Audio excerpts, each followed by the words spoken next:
बहुत ही सुंदर भगत सिंह जी की प्रतिमा स्थापना की गई है। मैं डुंडीगल वासियों को सभी को हार्दिक हार्दिक शुभकामनाएं देना चाहता हूं, क्योंकि आज भगत सिंह जी का 109वां जन्मदिन है। 109 साल हो चुके हैं। आज 109वां हम जन्मदिन भगत सिंह जी का मना रहे हैं और इस मंच से बहुत सारे अधिकारीगणों ने बहुत ही अच्छी बातें कही हैं कि हर गांव, हर शहर, हर बस्ती में, हर चौराहे पर उन सभी देशभक्तों की प्रतिमाएं स्थापना होनी चाहिए जिन्होंने अपने प्राणों का बलिदान हमारे भारत देश को आज़ाद कराने के लिए अपने प्राणों का बलिदान दे चुके हैं। और आज यहाँ पर बहुत सारे नौजवान हैं। भगत सिंह की ही क्यों मूर्ति हम इधर स्थापना करें? क्यों करें हम लोग? మనం భగత్ సింగ్ స్టాచ్యూ ఎందుకు పెట్టినాం మన బస్తీలో అంటే మన దేశం గురించి ఆయన ప్రాణానికి త్యాగం చేసింది. మీ దాంట్లో కూడా ఇట్లాంటి భావన రావాలి. వచ్చే మన యువకులు మనసు కూడా భగత్ సింగ్ లాగా భావన రావాలని మీ ఊర్లో భగత్ సింగ్ స్టాచ్యూ పెట్టినాం. మనం మన భారతదేశం కొద్దిగా హిస్టరీ మనం చదవాలి. భగత్ సింగ్ ఆయన జీవితంలో ఏం చేసిండు, సుఖ్దేవ్, రాజ్గురు, చంద్రశేఖర్ ఆజాద్, ఎంతోమంది ఉన్నారు. దాదాపు 36 lakhs మన దేశానికి స్వతంత్రం తీసుకురానికి వాళ్ళ ప్రాణాన్ని వాళ్ళు త్యాగం చేసినారు.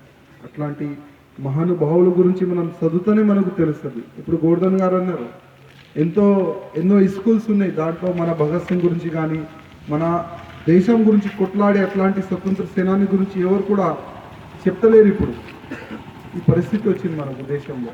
అంటే ఆయన చెప్పిండు, మేమైతే ప్రయత్నం చేస్తాం, కానీ సోషల్ మీడియాలో కానీ మీరు ఎవరికైనా కొన్ని కలుస్తారు కదా, వాళ్ళు కూడా మీరు చెప్పాలి మన దేశానికి ఎవరు స్వతంత్రం తీసుకొని వస్తున్నారు వాళ్ళ గురించి మనం కొద్దిగైనా మనం సమయం తీసుకొని.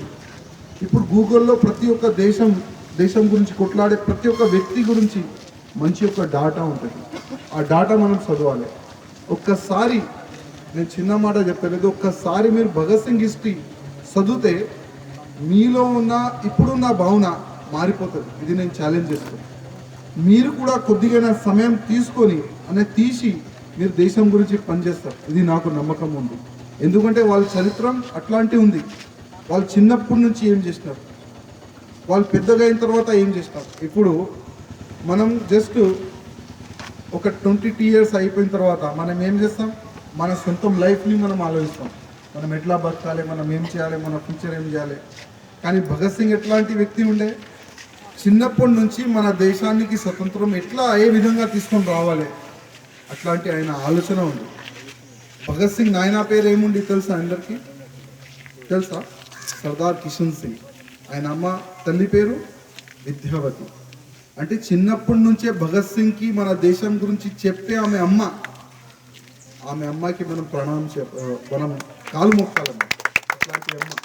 ఇప్పుడు మన శివాజీ మహారాజ్ ఉండే, అప్పుడు కూడా ఎట్లాంటి సమయం ఉండే, ఎవరైనా వందే మాత్రం, భారత్ మాతాకి జై శ్రీరామ్ అంటే వాళ్ళకి రోడ్డు పైన నిలబడి వాళ్ళకి తలకాయ తీసి అప్పుడు అట్లాంటి సమయం ఉండే. కానీ శివాజీ మహారాజ్ తల్లి ఏం చేసింది, ఆయనకి విద్యాబలం కానీ శస్త్ర బలం కానీ అన్ని విద్యం ఇచ్చింది ఆమె అమ్మ.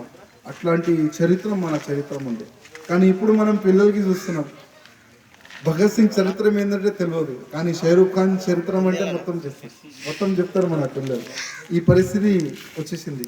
నేను ప్రతి ఒక్క యువకులకి ఒకటే ఒక మాట లాస్ట్కి చెప్తున్నా, మనం మన దేశం గురించి ఏదైనా చేయాలంటే మన మనసులో ఉన్న భావనకి మనం కొద్దిగానే చేంజ్ చేయాలి.